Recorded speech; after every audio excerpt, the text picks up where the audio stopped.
Hello, and welcome to episode 64 of TBR, the To Be Read podcast, where we talk about the books we love and the topics that interest us. As always, I have Jamie Maltman and Michael Ronn here. How you guys doing? Hey, Patrick, how are you this week? Great. Good. And I'm Patrick Stemp, and we have a guest this week, Bryan Cohen. How are you doing, Bryan? I'm awesome. Thanks for having me. Thanks for coming. So Bryan is the author of the Ted Saves the World series, and I think you're, what are you up to there? Book 4 or 5 now? Book 4, and there's a prequel now, so 4.5, we'll say. Okay. And he also co-hosts one podcast called The Split with Robert Scanlon, and that's you guys focus on YA books there, right? Mm-hmm. Yep. We'll talk about that a little bit. And also co-hosting the Sell More Book Show with Jim Kukral, and a whole bunch of other stuff that I'm sure we'll talk about. Too much. You're a busy guy. Yeah. So we appreciate you taking the time out to spend a little bit of time with us this evening. Oh, yeah, of course. And so we'll do usually we start with a sort of round table and talk about what we've been reading over the last week or so. And would you like to go first, Bryan? Sure, I'd love to. Well, for The Split, made a joke off the air that I just talk in URLs, thesplitbookreviews.com. We just recently read, we haven't done this episode yet, but we read the book Steelheart by Brandon Sanderson, and it's a young adult superheroes, villains, it's tough to really tell. Whew, man. I hadn't actually read any books by him before. Oh, that's your first? That was my first. Oh, very cool. Oh, man. Yeah, now I'm going to have to read a few more, that's for sure. But that was really something. Just if you ever want to try to write action scenes, just read his multi-chapter long, giant, drag-out fights, and you'll really get something out of that. That was really something else. And what was that one called again? Steelheart. Steelheart. Okay. What do you? That's interesting because he's not like he writes good action scenes, but that's not like his thing by any stretch. Oh, like, sure. He's sure. world building, magic systems, like those are his. That's his wheelhouse. Oh, and that was really fantastic cool, intricate for plots sure. and interesting stuff happens. Is this whole how the superheroes / villains, the epics as they're called in that, how the epics work was, oh yeah, that was amazing. But particularly as a guy who likes writing action scenes, that spoke to me. Cool. You should check out for the show as well. Another one that would work at some point would be The Rhythmatist. Rhythmatist. It's about these wizards learning how to use chalk and create chalklings and stuff. It's pretty in an alternative U.S. that's been fractured up. So that was one I mentioned on our show a few months ago, and I really enjoyed it. So. Nice. Also Brandon Sanderson, and then everything that I've read of his, I've liked so It's far. really good. Okay, I'm making a note. So is that your list? Well, I mean, I didn't know that I've been reading a book a week for the last 35 Well, that's awesome, and we'll we're definitely going to go over your favorite books and authors, and so we'll wrap up the round table, and then we'll talk about everything Bryan. Okay. So, Michael, what you been reading? All right. First thing I read was Dean Wesley Smith's pseudo new book, How to Write Sales Copy for Fiction Blurbs. Pretty interesting stuff. He just wrote a bunch of short stories every day in July, and he's writing blurbs for all of them. So that's kind of cool. Not all the way through it, but kind of interesting to read, like how he approaches it. It's kind of different. So that's the first thing I read, and then the second thing was Saga, Volume 2 and 3, and that's a graphic novel series by Brian K. Vaughan and Fiona Staples, and absolutely fantastic. Love it. I mean, I don't know how it ends, but if it ends the way, if the quality is still the same at the end of Volume 4 or 5, then it'll probably go up there with Bone as one of my favorite graphic novels. Just fantastic. It's a series about, it's like Romeo and Juliet in this weird alternative world where the Romeo is kind of like a demon and the Juliet is kind of like an angel, and there's this weird star travel, and the characters are weird and freaky, and it's very erotic, which is surprising because I'm not normally into that sort of stuff, but it's very erotic and very violent, almost to the point of being gratuitous. but it's one of those where it actually works. So I don't know. It's one of the weirdest things I've ever read, yet I can't stop reading it. So I'm reading that, and hopefully have some more to report on you when I finish that. But that's been my week. Okay, Jamie? I'm plugging away, continuing on with my Storm of Swords, so book 3 of A Song of Ice and Fire by George R. R. Martin. So I'm, I think, close to 600 pages in now, so like another 430 to go or something like that. So another book to go. But again, continuing to really enjoy it. Just same story as last week. I've been just tired by the time I get to bed, so I'm not reading as much as I would be in bed.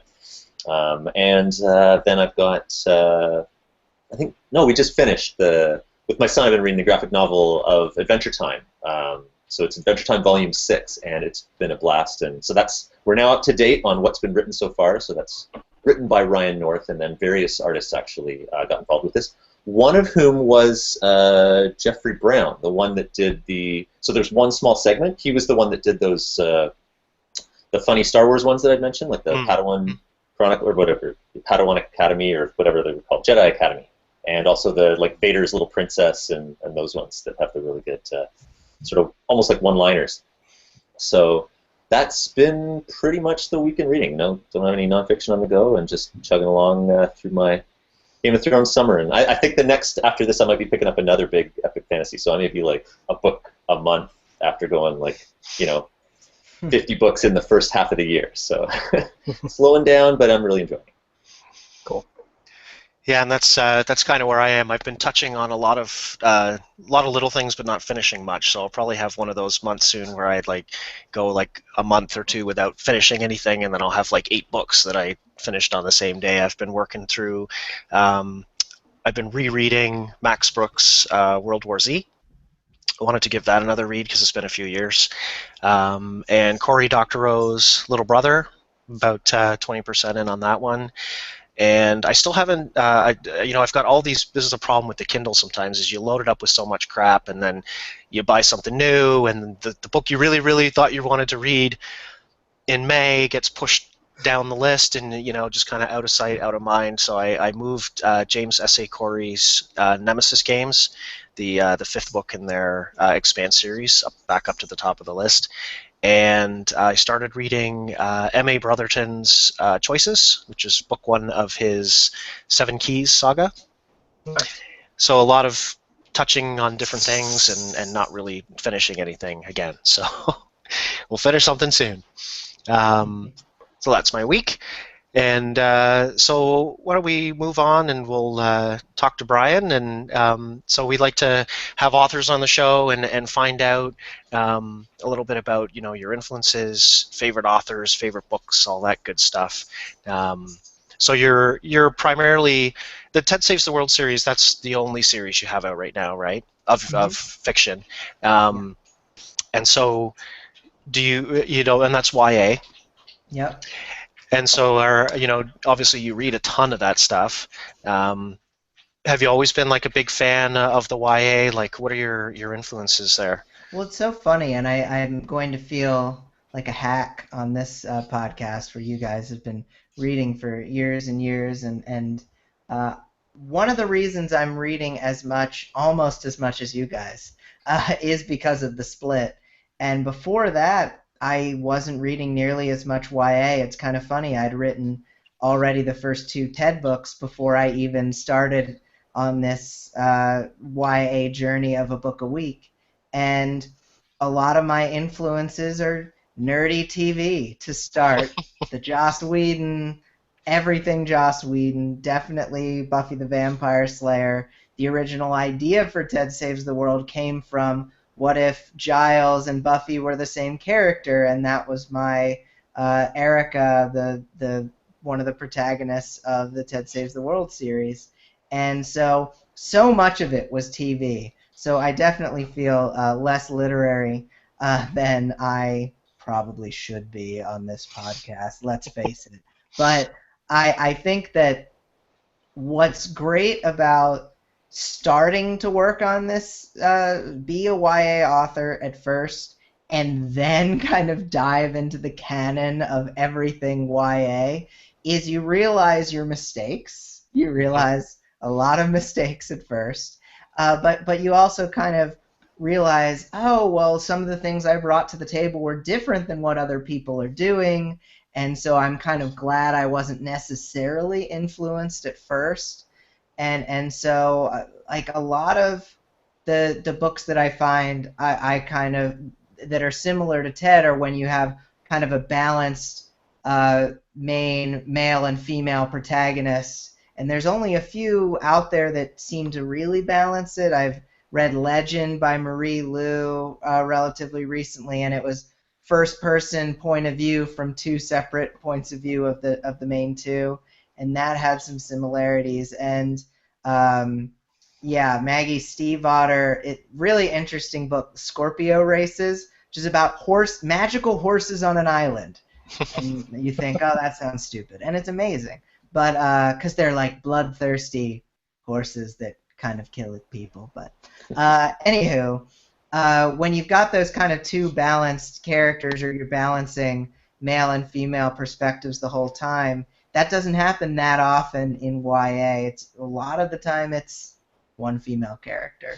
And first person typically, right? Yeah, first person present tense, which I don't know. At first, it took me some getting used to, but now I'm thinking future series.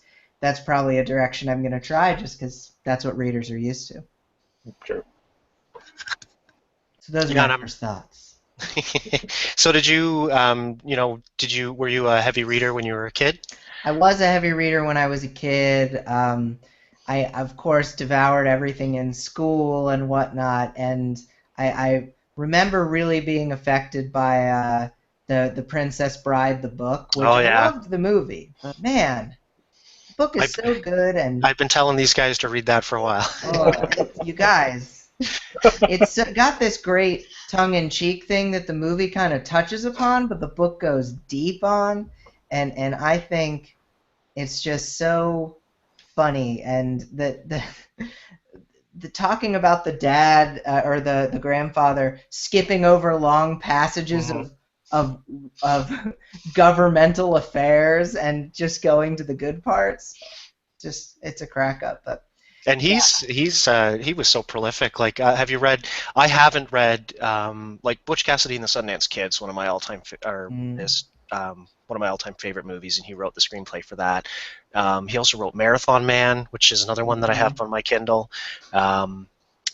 What else? Just a ton of stuff, and in so many different genres. Yeah, it's pretty incredible. Just a fantastic writer. But I love The Princess Bride. Yeah. So, I mean, as far as other influences, I still got to put it to TV. Here's my nerdery. Star Trek TNG. Nice. We had a lot of Twilight Zone, and trying to think exactly what else. I mean, all the X-Files, and all the Xena Hercules junk, which is so fun but dumb early Sam Raimi stuff. All that. I mean, if it had action, I was into it, but also like the twisted, weird. The best Twilight Zone episodes are so weird. They are. Creepy. I loved those so much. Those like Labor Day marathons, like all day. By the end of the day, you just feel like a different person. You're running down your list there. Do any of you guys remember Sliders? Yeah, Sliders. That's on my nerd list. Yeah, that's one that I've seen a few times in the stores. I'm like, I kind of want to watch that again, but not for the $200 or whatever they want for the series. Whereas, you can pick up, when that drops to $30, I definitely want to watch that show again. Dude, those last two seasons got weird. They got weird. They started running out of ideas. Well, they couldn't keep Jerry O'Connell, so they had to like meld him and his brother, who they kicked off the show, into one character who looked like neither of them. Spoiler alert. Yeah, I think if it's older than 5 years old, it's okay to spoil. Super weird. That's I don't think that's a we all get influenced by different things. Like, I mean, the reading, and of course we're also influenced by movies and TV and even radio. I mean, I remember listening to the old Hitchhiker's Guide to the Galaxy radio program, probably back in the 80s in the car on long family trips, and I remember that, I think, probably before I ever read it. So a book a week, eh? And you find that hard to get through? Or the YA books, have you come across any that are, you didn't realize how long they were? Like, is there typically, like 60,000 words maybe? Yeah, typically, but there's some long ones. A really good one that I totally recommend, also for the action and world building, is Red Rising by Pierce Brown. It's starts in a mining colony on Mars and gets crazy. Like, I feel like anything is almost a spoiler in that book because it gets just really nuts. But it's this whole guy from bottom of society trying to impersonate the top to get revenge, and it's super good. But I'm sure that one was got to be like 150,000 words. That one was pretty long for trying to get through in a week. And yeah, I mean, I listened to most of them via Audible. We were talking about 2x, 3x over the before we got on the show, and I listened to everything at least 2x. I put it on 3x. I still don't think it does anything, but beyond 2x. But some weeks are more challenging than others.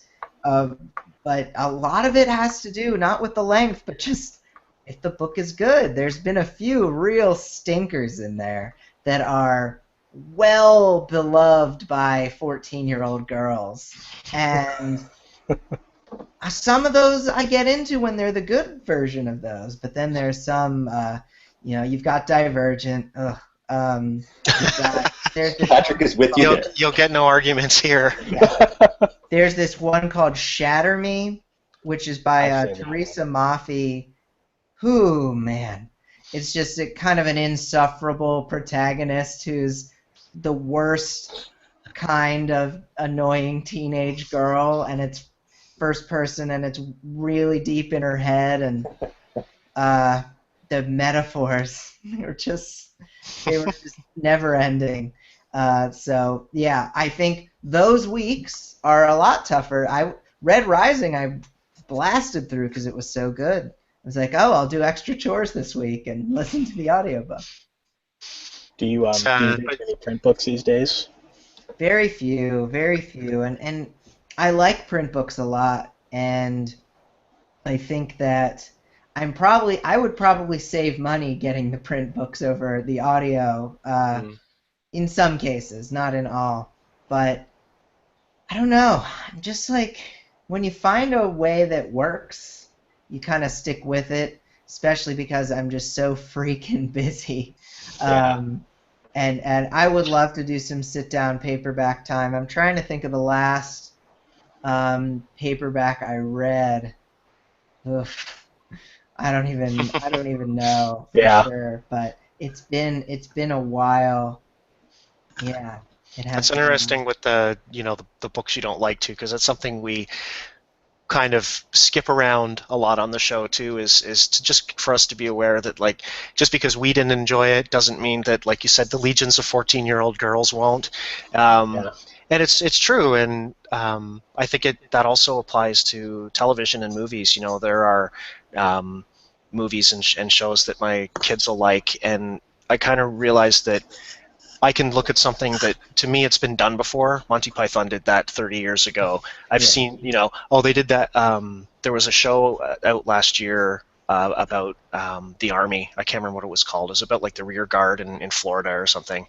Enlisted? Yeah. Mm-hmm. And I found it okay, but I'd seen all those things before on MASH, and, but for somebody who didn't grow up with those shows, it may be brand new, like those terrible metaphors.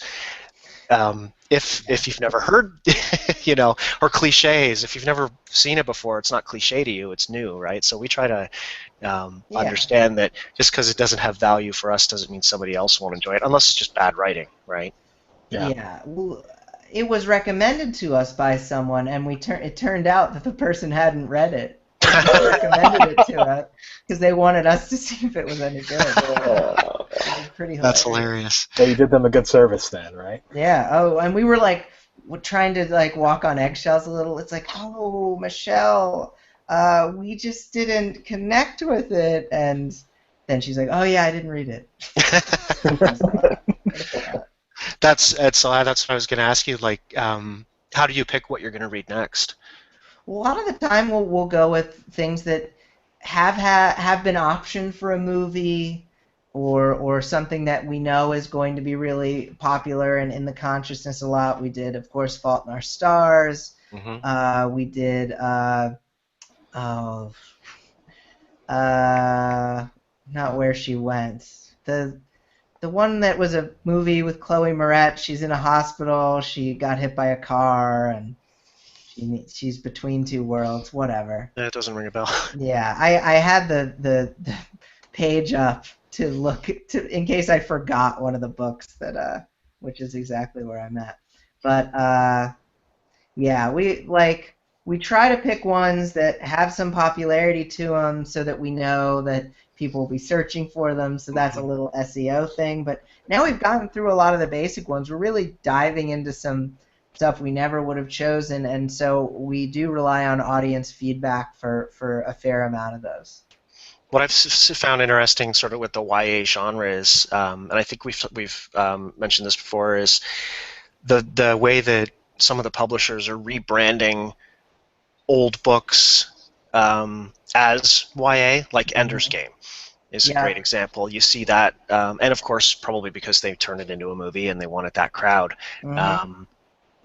But I don't think you guys have done that one. We haven't, but I've read it. Yeah, that it's so funny because it's got elements, of course, but it's definitely not. I mean, that's a sci-fi book. Right. Yeah. It certainly doesn't hit the same notes that the YA, that the, I'm going to, in quotes, true YA, whatever that means. Mm-hmm. It's obviously the rebranding for the movie, right? Yeah. But the thing to keep in mind, and one of the things with the split, is we review books not just from a reader perspective, but from a writer perspective. Right. So half of the show we're talking about, did we like it? The other half of the show we're talking about, as a writer, what can we learn from this? And the thing with Enders versus, a Shatter Me versus a Divergent is you get to start detecting the patterns between what makes this successful, what made this really get out into the public consciousness. And with Divergent, which is the same as Shatter Me, which is why maybe me and Robert don't get the appeal of that, but we do, is that you've got a girl who is unique, who feels like no one understands her, but she's really, really special. And that's what every 14-year-old girl wants to feel. And so when you have that kind of character in there, you can get away with a lot of crap. But then when we balance the really good books together, it's books that transport you to another place. Mm-hmm. It's books that have a mystery, something underneath the surface that doesn't get answered right away. It's books that really, have their location kind of as a character. These kind of things are very much present in all the books that we like and all the books that have been mega successful. So it really, I kind of wish I hadn't started writing Ted until after having learned those things. But now I know for my next series what these books have in common. Now I think so. I've read Ted, and he's 18. If I remember, I'm trying to remember the age of the character. 16, 17. 16, 17. So because I guess the question I had was, it seems to me in reading the YA that maybe the age of the character should be a year or two older than the age of your readers. Does that make sense? Tell me if I'm wrong. I think that's true. So because I mean, kids don't want to read about you know, a 12-year-old doesn't want to read about a 9-year-old character. They want to read about the experiences they're going to have coming up in the next year or so, right? So is that right? That's something you would see I in the think definitely that, you know, obviously Harry Potter stuff blows all that out of the water, but that can be that the blows a lot of outlier. stuff out of the water. Yeah, sure. But I think that generally you're right. I think that they do the young adult tropes of what I'm going to go through in school or life or this world's version of school or life. I think you've got a good point there for sure. That isn't something I had personally identified, but makes sense to me. So how much time goes by between book 1 and book 4, I guess? Between book 1 and book 4 is about a year and change. Okay. Book 1 takes place in the towards the beginning of Ted's junior year, and book 4 is now in the first or second. I don't know, now about 4 months. Oh no, I'm thinking of book 5. The beginning of book 4 is the beginning of senior year. Okay. So how long will the series go? Will it just be till he graduates, or will you keep going?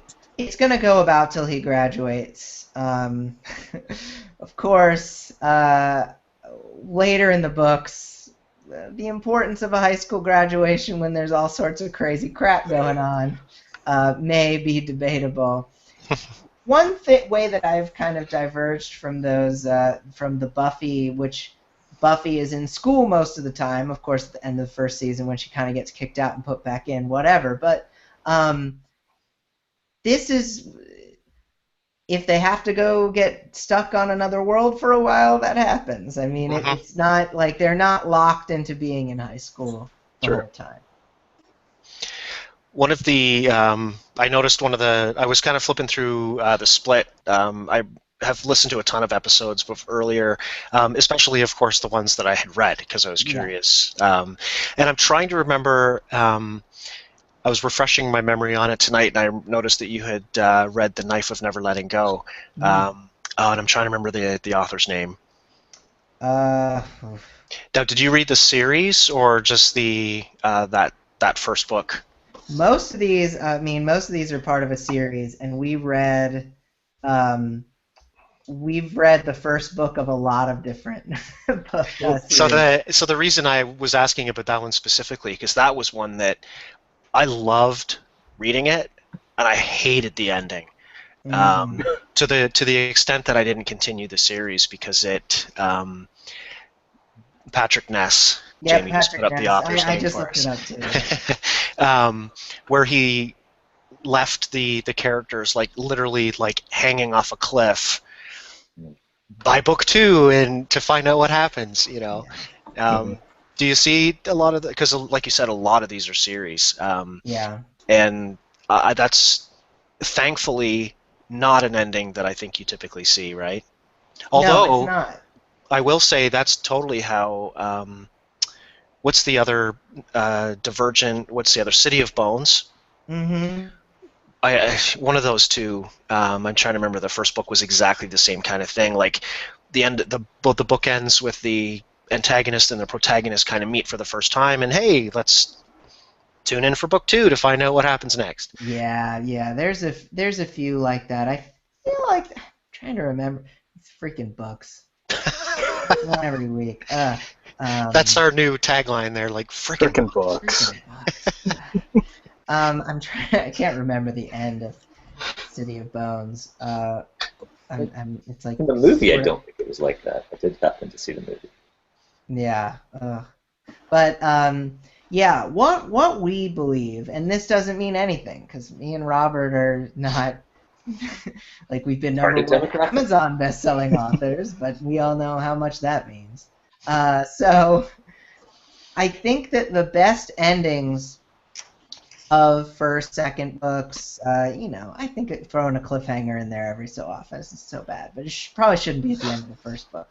Or a cliffhanger that doesn't Like you still tie up the primary story arc, and then you want the primary thing figured out. You want to know, like, okay, the story question, the conflict at the beginning of the book has been resolved by the end. If like Steelheart is a really good example. The book is called Steelheart. Steelheart is the bad guy. They fight Steelheart at the end, and there is resolution. But then there is stuff left open for book 2, possibly involving a character that is the name of book 2. So I think that's a perfect example of you have resolution, but there are things left open. So, like, we're just watching, my wife and I are going back through, I haven't seen all of them, Grey's Anatomy. Great example of a show that is, like, all cliffhangers and drama and whatnot. And we were watching what must have been a mid-season finale of season 3. And they're at some ferry stopping a mass casualty incident, and this crazy guy knocks Meredith off of the pier and into the water, and it literally ends with a shot of the water. And that definitely was the mid-season finale. You don't need to worry about that on Netflix anymore. Right. But she's in the water, might be dead. No, she's not dead. She's the name of the show. But still, like, those shows thrive on cliffhangers. And then you have the shows like where you have the TV stuff. I got distracted by something in the other room. So, damn it, live shows. But I think a first book should never do that, because you're just going to get a lot of 1-star reviews. Mm-hmm. Right. Yeah, and I think there's something to be said. I think if you have a cliffhanger just to have a cliffhanger, that's the problem. I think you have to tie stuff up, because if you don't, then it's just going to piss readers off.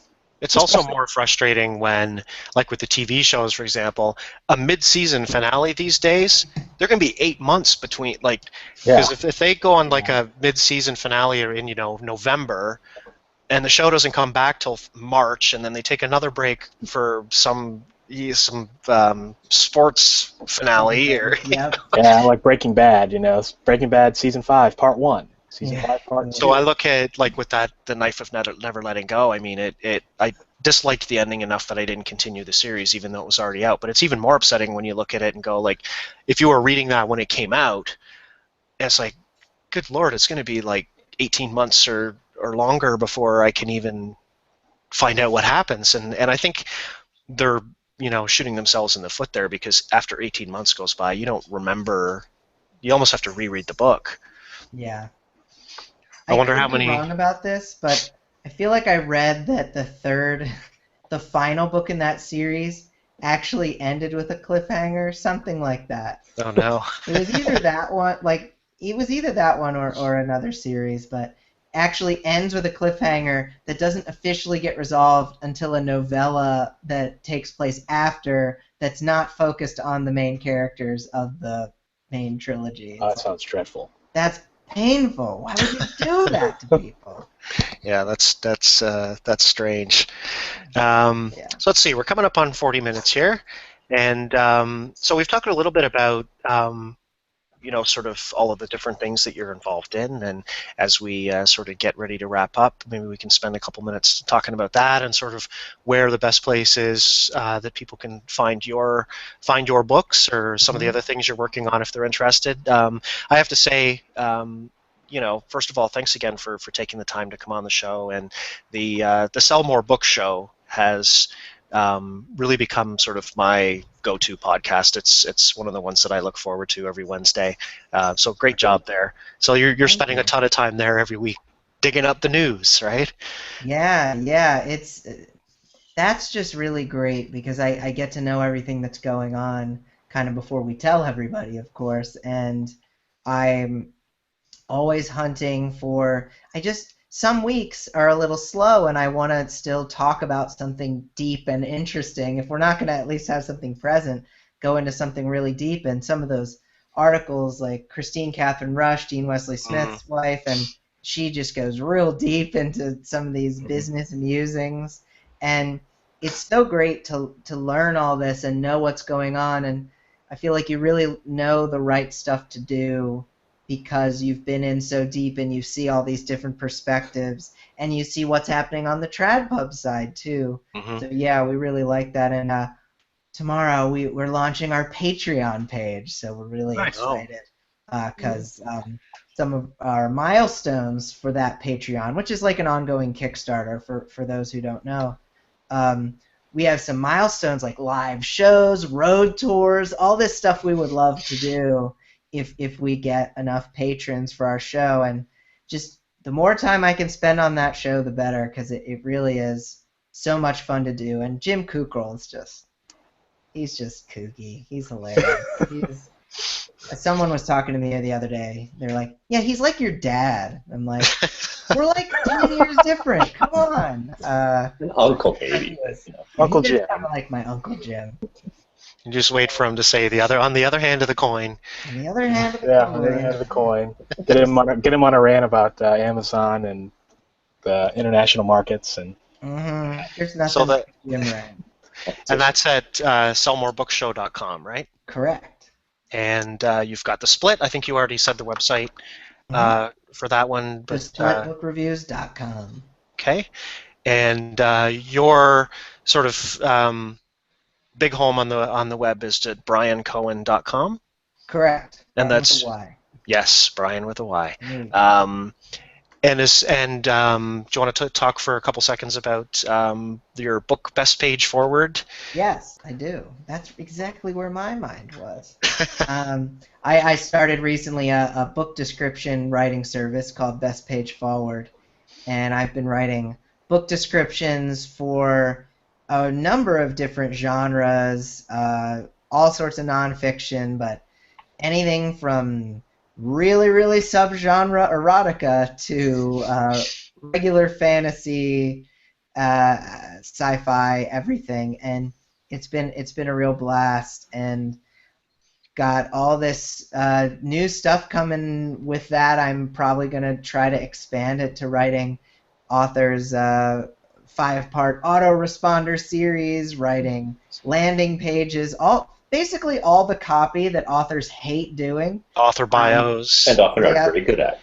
I'm gonna work on that. So that's all coming up in the future, and so you can check out stuff at bookbestpageforward.com, but keep an ear out because I'm gonna have a huge giveaway coming up soon. I just haven't figured out the URL for it, but I'm basically gonna give away a giant like $500 to $1,000 package giveaway of my copywriting services on a King Sumo giveaway, so that I can get a few email addresses in return, and I'm gonna push that really big coming up in September. So keep your ear to the railroad tracks about that one. And where's the best place for someone to do that? On the Sell More Book Show, on your website? sellmorebookshow.com. I'll definitely announce things on there. Right now, Book Best Page Forward just links to my sales page. Mm-hmm. So you won't find out anything there except how to give me money. Sounds good. Okay. Well, thanks again so much for taking the time to join us tonight. It's been great having you. Yeah, thank you guys so much for inviting me. I feel like this is higher brow than the usual stuff I'm on. So. Oh, listen to a few episodes. We're not that highbrow. Yeah. Okay. Let's listen to the one where we talk to Maya from the Literary Roadhouse, and then we'll put us in where we fit in the spectrum of literature. So thanks again for coming, and thanks to our viewers and listeners for watching and listening. If you have a moment, if you could take some time to rate and review on your favorite podcasting network, we would appreciate that very much. And have a great week. We will talk to you soon. Take care, everyone.